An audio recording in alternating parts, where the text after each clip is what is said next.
Hello friends, ಇವತ್ತಿನ ಸಂಚಿಕೆಯಲ್ಲಿ ಏನಾಯಿತು ಅಂತ ನೋಡ್ಕೊಂಡು ಬರೋಣ ಬನ್ನಿ. ರಾಮ್ ಮತ್ತು ಪ್ರೇಮ ಎಲ್ರಿಗೂ ಪನ್ನೀರ್ ಹಾಕ್ತಾ ನಿಂತಿರ್ತಾರೆ. ಆಗ ಭರತ್ ಬಂದು, ಏನು ರಾಮ್ ಅವರೇ, ಮದುವೆ ಅದ್ದೂರಿಯಾಗಿ ನಡೀತಿದೆ, ಎಲ್ಲೂ ಏನು ತೊಂದರೆ ಇಲ್ವಲ್ಲ ಅಂತಾನೆ. ಇಲ್ವಲ್ಲ ಅಂತಾನೆ ರಾಮ್. ಆಗ ಮಹಾದೇವ ಬಂದು, ಇಲ್ಲಿವರೆಗೂ ಯಾವ ತೊಂದರೆನೂ ಇಲ್ಲ ಪೊಲೀಸಪ್ಪ, ಆದರೆ ಇವಾಗ ನೀನು ಬಂದಿದ್ಯಾ ಅಲ್ವಾ, ಏನಾಯ್ತದೋ ಏನೋ ಗೊತ್ತಿಲ್ಲ. ನನ್ನ ತಂಗಿ ಮದುವೆಗೆ ನಿನ್ನ ಯಾರಲ್ಲ ಕರೆದಿದ್ದು? ನೋಡು, ನಾನಿವತ್ತು ಬಹು ಖುಷಿಯಾಗಿವ್ನಿ. ಸುಮ್ಮನೆ ನೀನು ನನ್ನ ತಲೆ ಕೆಡಿಸಿ ಗೊಬ್ಬರ ಮಾಡಿ ನೀನು ಅದರಲ್ಲಿರೋ ಕಸ ಆಗಬೇಡ. ಬಂದ ದಾರಿಗೆ ಸುಂಕ ಇಲ್ಲ ಅಂತ ಇಲ್ಲಿಂದ ಹೋಯ್ತಾ ಇರು ಅಂತಾನೆ ಮಹಾದೇವ, ನಾನಿಲ್ಲಿಗೆ ಬಂದಿರೋದು ನಿನ್ನ ಕೆಣಕೋದಿಕ್ಕಲ್ಲ. ಕಾವ್ಯ ಕೇಳ್ಕೊಂಡಿದ್ದಕ್ಕೆ, ಅವಳ ಮೇಲಿರೋ ಗೌರವಕ್ಕೆ, ಈ ಮದುವೆಗೆ ಸೆಕ್ಯೂರಿಟಿ ಕೊಡೋದಕ್ಕೆ ಅಂತ ಬಂದಿದ್ದೀನಿ ಅಂತಾನೆ ಭರತ್. ಬೇಡ ಪೊಲೀಸಪ್ಪ, ನಮ್ಮ ಮದುವೆಗೆ ನಾವೇ ಸೆಕ್ಯೂರಿಟಿ ಕೊಟ್ಕೋತೀವಿ. ಈ ಮಹಾದೇವ ಇರೋವರೆಗೂ ನನ್ನ ತಂಗಿ ಮದುವೆಗೆ ಏನೂ ಮಾಡೋಕ್ಕಾಗಲ್ಲ. ನೋಡು, ಇಲ್ಲಿವರೆಗೆ ಬಂದಿದ್ದಕ್ಕೆ ಧನ್ಯವಾದಗಳು. ಇವಾಗ ಹೋಯ್ತಾ ಇರೋದಕ್ಕೆ ಟಾಟಾ ಬಾಯ್ ಬಾಯ್, ಹೋಯ್ತಾ ಇರು ಅಂತಾನೆ ಮಹಾದೇವ. ಆಗ ಕಲ್ಯಾಣಿ ಬಂದು, ಮದುವೆಗೆ ಬಂದಿರೋ ಅತಿಥಿಗಳ ಜೊತೆ ಹೀಗ ಮಾತಾಡೋದು ನೋಡಿ, ನೀವು ಅವನ ಮಾತಿಂದ ಬೇಜಾರು ಮಾಡ್ಕೋಬೇಡಿ. ಅವನ ಪರವಾಗಿ ನಾನು ನಿಮ್ಮ ಹತ್ರ ಕ್ಷಮೆ ಕೇಳ್ತೀನಿ ಅಂತ ಕಲ್ಯಾಣಿ ಕೈ ಮುಗ್ದು, ನೀವು ಇಲ್ಲೇ ಇರಬೇಕು, ನನಗೆ ಆ ಗರುಡ ಮಲ್ಲಿ ಭಯ ತುಂಬ ಇದೆ ಅಂತಾರೆ. ಅಮ್ಮ, ಹಂಗಲ್ಲ ಕಣಮ್ಮ, ನಾನು ಹೇಳೋ ಮಾತು ಕೇಳು ಅಂತಾನೆ ಮಹಾದೇವ. ಆಗ ಕಾವ್ಯ ಬಂದು, ಮಹಾದೇವ ಮತ್ತೆ ಶುರು ಹಚ್ಕೊಂಡ್ಯಾ? ಅಲ್ಲ, ನಿನಗೆ ಒಂದಿನೂ ಖುಷಿಯಾಗಿರೋಕ್ಕೆ ಬರೋದೇ ಇಲ್ವಾ? ಬಂದವರಿಗೆಲ್ಲ ಹೀಗೆ ಹೀಯಾಳಿಸ್ತಾನೆ ಇರ್ತೀಯಾ ಅಂತಾಳೆ. ಇದ್ದಿದ್ದು ಖುಷಿಯಲ್ಲ, ನನ್ನ ಮಗನ್ ನೋಡಿದ ಮ್ಯಾಕೆ ಹಾಗೆ ಚಿಲ್ಲರೆ ಕಾಸಿನ ಥರ ಹೊಂಟೋಯ್ತು. ಇವನು ರಕ್ಷಣೆ ಕೊಡೋನಲ್ಲ, ರಕ್ತ ಕುಡಿಯೋನು ಅಂತಾನೆ Mahadeva. Thank you so much Bharath ಬಂದಿದ್ದಕ್ಕೆ. ಬನ್ನಿ ಎಲ್ಲರೂ ಒಳಗಡೆ ಅಂತಾಳೆ ಕಾವ್ಯ. ಖಂಡಿತ ಕಾವ್ಯ, ಇಲ್ಲಿ ಯಾರೂ ನಿರೀಕ್ಷೆ ಮಾಡದೇ ಇರೋ ಹಾಗೆ ಸೆಕ್ಯೂರಿಟಿ ಇರುತ್ತೆ ಅಂತಾನೆ ಭರತ್. ಮಹಾದೇವ ಮುಖನ ಹೀಗೆ ಗಂಟಿಟ್ಕೊಂಡು ಇಟ್ಕೋಬೇಡ, ಮದುವೆ ಕೆಲಸ ತುಂಬ ಇದೆ. ಪಂಚಮಿಗೆ ಈಗ ಬಳೆ ಶಾಸ್ತ್ರ ಮಾಡಬೇಕು, ಬಾ ಒಳಗೆ ಬಾ ಕಾವ್ಯ ಬಾ ಅಂತ ಕಲ್ಯಾಣಿ ಹೋಗ್ತಾರೆ. ಈಚೆ ಬಳೆಗಾರ ಬಳೆನೆಲ್ಲ ಬಿಡಿಸಿ ಇಟ್ಕೊಂಡು ಪಂಚಮಿಗೆ ಬಳೆನ ತೊಡಿಸ್ತಿರ್ತಾನೆ. ಆಗ ಮಹೇಶ್ವರಿ, ಕಿಟ್ಟಿ, ನಿನ್ನ ಮದುವೆ ಬಳೆ ಶಾಸ್ತ್ರದಲ್ಲಿ ನನ್ನ ಕೈಗೆ ಚಿನ್ನದ ಬಳೆ ತೊಡಿಸ್ಬೇಕು, ಆದರೆ ಏನು ಮಾಡೋದು, ನಿನ್ನ ಮದುವೆ ಈ ರೀತಿ ಆಗೋಗೋಯ್ತು, ಹೊಟ್ಟೆ ಉರಿತಿದೆ ಕಣೋ ಅಂತಾಳೆ. ಕಾಲು ತೊಳೆಯೋ ಶಾಸ್ತ್ರಕ್ಕೆ ಬೈದೆ, ಮತ್ತೆ ಇರಲಿ ಬಿಡಕ್ಕ, ಮದುವೆ ನನ್ನ ಜೊತೆಲಿ ಆಗಲಿ, ಬಂಗಾರದಿಂದ ತುಲಾಭರಣೆ ಮಾಡಿಸ್ತೀನಿ ಅಂತಾನೆ ಕಿಟ್ಟಿ. ನೀನು ಯಾಕೆ ಮುಖ ಸೊಟ್ಟಾಗಿ ಮಾಡ್ಕೊಂಡಿದ್ಯಾ ಅಂತಾರೆ ಮಹೇಶ್ವರಿ. ಅದೇ ಅಕ್ಕ, ಶಾಸ್ತ್ರ ಬಳೆ ತೊಡಿಸಿದ್ರೆ ನನಗೇನು ಅನ್ಸಲ್ಲ ಅಕ್ಕ, ಆದರೆ ಮದುವೆ ಮಂಟಪದಲ್ಲಿ ಆ ಚೇತನ್ ಪಕ್ಕದಲ್ಲಿ ಪಂಚಮಿ ನಿಂತ್ಕೊಂಡ್ರೆ ನನ್ನ ಮೈಯೆಲ್ಲ ಕುದಿಯುತ್ತಕ್ಕ ಅಂತಾನೆ ಕಿಟ್ಟಿ. ಅದು ಸರಿ, ನಿನ್ನ ಕಡೆಯವರೆಲ್ಲ ಎಲ್ಲಿ ಸತ್ತಿದ್ದಾರೆ? ಫೋನ್ ಮಾಡಿದ್ಯಾ? ಎಲ್ಲಿ ಯಾವುದೇ ಕಾರಣಕ್ಕೂ ಸ್ವಲ್ಪನೂ ಹೆಚ್ಚು ಕಮ್ಮಿ ಆಗಬಾರ್ದು, ಸ್ವಲ್ಪ ಹೆಚ್ಚು ಕಮ್ಮಿ ಆದರೂ ಮಹಾದೇವ ನಮ್ಮನ್ನ ಜೀವಂತ ಉಳಿಸಲ್ಲ ಅಂತಾರೆ ಮಹೇಶ್ವರಿ. ಆಗ ಶ್ರೀಧರ ಬಂದು, ಮಹೇಶ್ವರಿ, ಅಲ್ಲಿ ಬಳೆ ಶಾಸ್ತ್ರ ನಡೀತಿದೆ, ನೀವಿಬ್ರು ಏನು ಗುಸುಗುಸು ಮಾಡ್ತಿದ್ದೀರಾ ಅಂತಾರೆ. ಏನಿಲ್ಲ ರೀ, ಬಂದ ಅತಿಥಿಗಳಿಗೆ ಊಟದ ವ್ಯವಸ್ಥೆ ಎಲ್ಲ ಆಗಿದೆಯಾ ಅಂತ ಅದ್ರ ಬಗ್ಗೆ ಮಾತಾಡ್ತಿದ್ವಿ ಅಷ್ಟೇ ಅಂತಾರೆ ಮಹೇಶ್ವರಿ. ಈಚೆ ಭರತ್ ನಿಂತ್ಕೊಂಡು ಆಚೆ ಈಚೆ ನೋಡ್ತಾ ಫೋನಲ್ಲಿ, ಹಲೋ ಕಾಳಿಂಗ, ಎಲ್ಲಿದ್ಯಾ? ನನ್ನ ಪ್ಲಾನ್ ಪ್ರಕಾರ ಎಲ್ಲ ರೆಡಿ ಮಾಡ್ಕೊಂಡಿದ್ಯಾ ತಾನೆ ಅಂತಾನೆ. ಹ್ಞೂ ಸರ್, ಇಲ್ಲೇ ಹೊರಗಡೆ ಇದ್ದೀನಿ, ನೀವು ಪರ್ಮಿಷನ್ ಕೊಟ್ಟರೆ ಮಂಟಪದ ಒಳಗೆ ನುಗ್ತೀನಿ, ಇವತ್ತು ಆ ಮಹಾದೇವನ ಕತೆ ಮುಗೀತು ಅಂದ್ಕೊಳ್ಳಿ ಅಂತ ಕಾಲ್ ಕಟ್ ಮಾಡ್ತಾನೆ ಕಾಳಿಂಗ. ಈ ಮಲ್ಲಿ ಗರುಡ ಯಾಕಿನ್ನೂ ಬಂದಿಲ್ಲ? ಅವ್ರು ಬಂದರೆ ಗಲಾಟೆ ಶುರು ಮಾಡಿದರೆ ತಾನೇ ಕಾಳಿಂಗ ಒಳಗೆ ಬರೋದು ಅಂತ ಯೋಚನೆ ಮಾಡ್ತಾನೆ ಭರತ್. ಆಗ ಗರುಡ ಮತ್ತು ಮಲ್ಲಿ ಮದುವೆ ಮನೆಗೆ ಎಂಟ್ರಿ ಕೊಡ್ತಾರೆ. ಈಚೆ ಕಾಳಿಂಗ ಫೋನಲ್ಲಿ, ಎಲ್ಲಿದ್ದೀರಾ, ಬೇಗ ಬಂದರು ಅಂತ ರೌಡಿಗಳು ಹೇಳ್ತಾನೆ. ಈಚೆ ಒಳಗೆ ಬಂದ ಗರುಡ ಮತ್ತು ಮಲ್ಲಿ ನಿಲ್ಲಿಸಿ ಅಂತ ಕೂಗ್ತಾರೆ. ಎಲ್ಲರೂ ಶಾಕ್ನಿಂದ ಎದ್ದು ನಿಂತ್ಕೋತಾರೆ. ಗರುಡ ಮಲ್ಲಿ ಮುಂದೆ ಬರ್ತಾರೆ.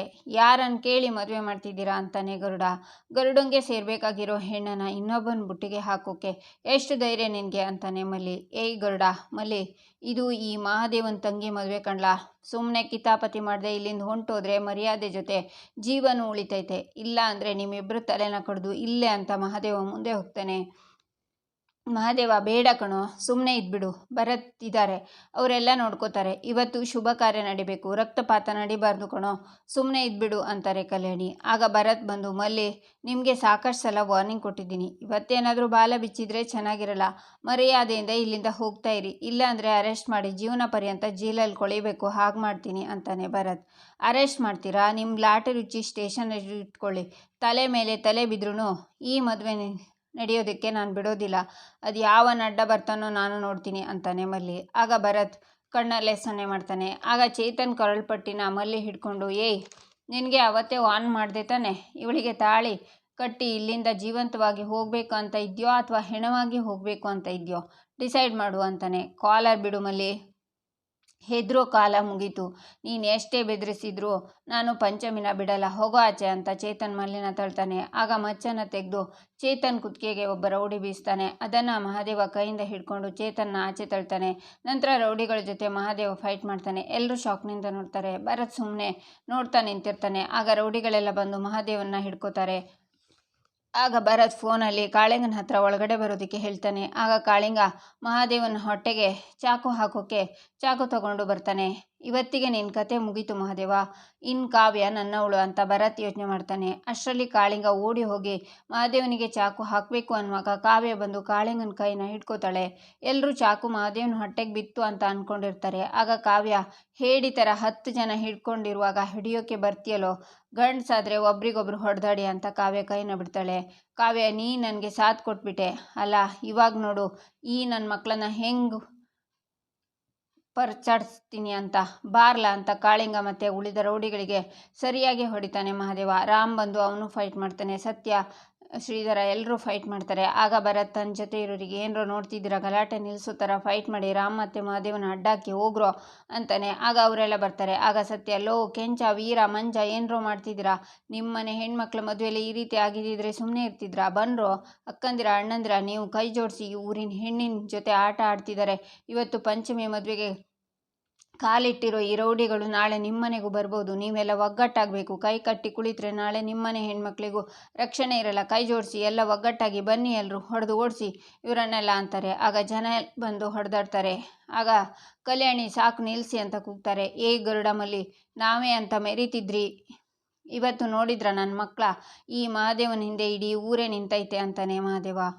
ಮಲ್ಲಿ, ಗರುಡ, ನೀವು ಇಲ್ಲಿಗೆ ಬರ್ತೀರಾ ಅಂತ ನನಗೆ ಮೊದಲೇ ಗೊತ್ತಿತ್ತು. ಅದಕ್ಕೆ ನಮ್ಮ ಊರಿನವರೆಲ್ಲ ಸಿದ್ಧವಾಗೇ ಇದ್ರು. ನೋಡಿ, ನಿಮ್ಮಲ್ಲಿ ಯಾರಾದರೂ ಒಬ್ಬರು ಒಂದು ಹೆಜ್ಜೆ ಮುಂದಿಟ್ಟರೆ ನಿಮ್ಮ ತಲೆಗಳು ಮಂಟಪದಿಂದ ಆಚೆ ಇರುತ್ತೆ. ಭರತ್ ಸರ್, ಬನ್ನಿ ಸರ್. ಇಷ್ಟೊತ್ತು ಈ ರೌಡಿಗಳು ಈ ಮಂಟಪದಲ್ಲಿ ಕುಣಿತಿದ್ರು, ನೀವು ಅದನ್ನು ನೋಡಿಕೊಂಡು ಸುಮ್ಮನೆ ಇದ್ರಿ. ಈಗಲಾದರೂ ಇವರನ್ನು ಅರೆಸ್ಟ್ ಮಾಡೋ ಧೈರ್ಯ ಮಾಡ್ತಿರೋ ಇಲ್ವೋ ಅಂತಾರೆ ಸತ್ಯ. ಇವರನ್ನು ಅರೆಸ್ಟ್ ಮಾಡಿ ಅಂತಾನೆ ಭರತ್. ಚೇತನ್, ನೀನು ಈಗ ಇವರಿಂದ ಪಾರಾಗಿರ್ಬೋದು, ಆದರೆ ಮುಹೂರ್ತ ಮುಗಿಯುವವರೆಗೂ ಪಂಚಮಿ ನಿನ್ನ ಹೆಂಡತಿ ಅಲ್ಲ, ಆಟ ಇನ್ನೂ ಮುಗ್ದಿಲ್ಲ ಕಣೋ.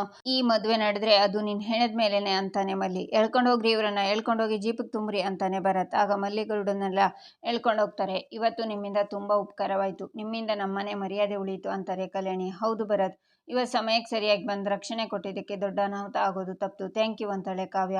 ಇದು ನನ್ನ ಕರ್ತವ್ಯ ಕಾವ್ಯ, ನೀವೆಲ್ಲರೂ ಚಿಂತೆ ಮಾಡಬೇಡಿ. ನಾನು ಇಲ್ಲಿರೋವರೆಗೂ ನಿಮಗೆ ಯಾವುದೇ ಭಯ ಬೇಡ. ಆ ಗರುಡ ಮಲ್ಲಿ ಬಗ್ಗೆ ಟೆನ್ಷನ್ ಬಿಟ್ಬಿಡಿ, ನಾನಿನ್ನು ಬರ್ತೀನಿ ಅಂತ ಭರತ್ ಹೋಗ್ತಾನೆ. ಆಗ ಪಂಚಮಿ ಓಡಿ ಬಂದು ಮಹಾದೇವನ ತಪ್ಕೊಂಡು ಅಳ್ತಾಳೆ. ಪಂಚಮಿ, ಯಾಕವ ಅಳ್ತಿದ್ಯಾ? ಈ ನಿನ್ನ ಅಣ್ಣಂದಿರು ಬದುಕಿರೋವರೆಗೂ ನಿನಗೆ ಯಾವ ತೊಂದರೆನೂ ಆಗೋಕ್ಕಿಲ್ಲ. ಆ ಮಲ್ಲಿ, ಗರುಡ ಅವನ ಕಡೆಯವರು ಅಷ್ಟೇ ಅಲ್ಲ, ಆ ಯಮನೇ ಬಂದರೂ ನಿನ್ನ ಹತ್ರ ಸುಳಿಯೋಕ್ಕೂ ನಾವು ಬಿಡಾಕಿಲ್ಲ. ಸಮಾಧಾನ ಮಾಡ್ಕೊ ಅಂತಾನೆ ಮಹಾದೇವ. ಹೌದು ಪಂಚಮಿ, ಅಣ್ಣ ಹೇಳ್ತಿರೋದು ನಿಜ. ಆ ರೌಡಿಗಳನ್ನು ಈಗಾಗಲೇ ಜೈಲಿಗೆ ಕಳಿಸಿದ್ದೀವಿ. ಇನ್ಮೇಲೆ ನಿನ್ನ ತಂಟೆಗೆ ಅವ್ರು ಬರೋದಿಲ್ಲ. ನೀನು ಧೈರ್ಯವಾಗಿ ಪೂಜೆಗೆ ರೆಡಿಯಾಗು ಅಂತಾನೆ ರಾಮ್. ಅಮ್ಮ, ನೀನು ನಗ್ತಾ ಇದ್ರೆ ಅಲ್ವೇನಮ್ಮ ಪಂಚಮಿ ಮುಖದಲ್ಲೂ ನಗು ಕಾಣೋದು. ನೋಡು, ನೀನೇ ಹಿಂಗೆ ಅಳ್ತಿದ್ರೆ ಅವಳಿಗೆ ಸಮಾಧಾನ ಮಾಡೋರು ಯಾರು ಹೇಳು? ನೋಡಮ್ಮ, ನಿನ್ನ ಮಗ ಮಹಾದೇವ ಗಟ್ಟಿಯಾಗಿ ನಿಂತಿದ್ದೀನಿ. ಈ ಮದುವೆಗೆ ಯಾವ ವಿಘ್ನನೂ ಬರೋಕ್ಕಿಲ್ಲ. ಆರಾಮಾಗಿ ನಗ್ನಗ್ತಾ ಓಡಾಡ್ಕೊಂಡಿರು ಅಂತಾನೆ ಮಹಾದೇವ. ನಂತರ ಸತ್ಯನ ಹತ್ರ, ಮಾವಯ್ಯ, ಇವತ್ತು ನೀವು ಮಾಡಿರೋ ಉಪಕಾರನ ನಾನು ಯಾವ ಜನ್ಮದಲ್ಲೂ ತೀರ್ಸೋಕ್ಕಾಗಲ್ಲ. ನೀವು ಎಲ್ಲರೇ ಎದೆಲು ಕಿಚ್ಚು ಹಬ್ಬಿಸದೇ ಇದ್ದಿದ್ರೆ ಇವತ್ತು ಆ ಮಲ್ಲಿ ಮತ್ತು ಅವನ ಕಡೆಯವರು ಸುಲಭವಾಗಿ ಹಿಡಿಯೋಕೆ ಆಗ್ತಿರ್ಲಿಲ್ಲ. ನಿಮ್ಮ ಬುದ್ಧಿವಂತಿಕೆ ನಮ್ಮ ಪಂಚಮಿ ಮದುವೆನ ಉಳಿಸ್ಬಿಡ್ತು. ಥ್ಯಾಂಕ್ ಯು ಮಾವ ಅಂತಾನೆ ಮಹಾದೇವ. ಇದರಲ್ಲಿ ಥ್ಯಾಂಕ್ ಯು ಹೇಳೋದೇನಿದೆ? ಪಂಚಮಿ ಕೂಡ ನನಗೆ ಮಗಳಿದ್ದ ಹಾಗೆ ಅಲ್ವಾ? ಆ ಮಲ್ಲಿ, ಗರುಡ ಮತ್ತು ಅವಳ ಗ್ಯಾಂಗು ನಿನ್ನ ಸಮಕ್ಕೆ ನಿಲ್ಲಲ್ಲ ಅಂತ ನನಗೆ ಚೆನ್ನಾಗಿ ಗೊತ್ತು ಕಣೋ. ಆದರೂ ಜನರ ಸಪೋರ್ಟ್ ಇರಲಿ ಅಂತ ಹಾಗೆ ಮಾಡಿದೆ ಅಷ್ಟೇ. ನೋಡು, ನೀನು ಯಾವ ಟೆನ್ಷನ್ ತೊಗೋಬೇಡ. ಪಂಚಮಿ ಮದುವೆ ನೀನು ಇಷ್ಟಪಟ್ಟ ಹಾಗೆ ಊರು ಮೆಚ್ಚೋ ಹಾಗೆ ನಡೆಯುತ್ತೆ. ನೀನು ಯಾವ ಟೆನ್ಷನ್ನು ಮಾಡ್ಕೋಬೇಡ. ಹೋಗು, ಮುಂದಿನ ಕಾರ್ಯ ನೋಡೋಗು ಅಂತಾರೆ ಸತ್ಯ. ದಯವಿಟ್ಟು ಎಲ್ಲರೂ ಕ್ಷಮಿಸಿ. ಪೊಲೀಸರು ಆ ಕಿರಾತಕರನ್ನು ಕರೆದುಕೊಂಡು ಹೋಗಿದ್ದಾರೆ.